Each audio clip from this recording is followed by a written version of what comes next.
Sərbəst sarpazlaşaraq döllü nəsil vermə ehtimalı daha çoxdur.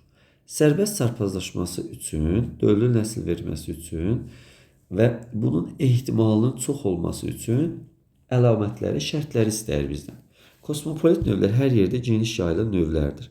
Və bunların müxtəlif populyasiyaları dediyi üçün və müxtəlif populyasiyaların çarpazlaşması ehtimalı vardı, amma çox aşağı olacaqdı.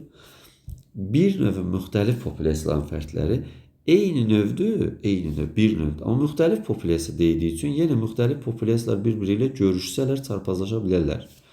Amma ehtimalı deyilsə, bu da götürə bilmərik. Müxtəlif növlərə aid olan populyasiyaların müxtəlif növlər bir-birinə cütləşməz.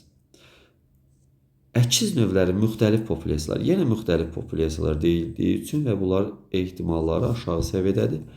Eyni bir populyasiya ola bilər. Fərdlər arasında gedən çarpazlaşma bunların hamısından üstün olacaq. Çünki bir populyasiyada olduqları üçün bunlar sərbəst çarpazlaşırlar və döllü nəsil vermə ehtimalı digərlərindən çox olur.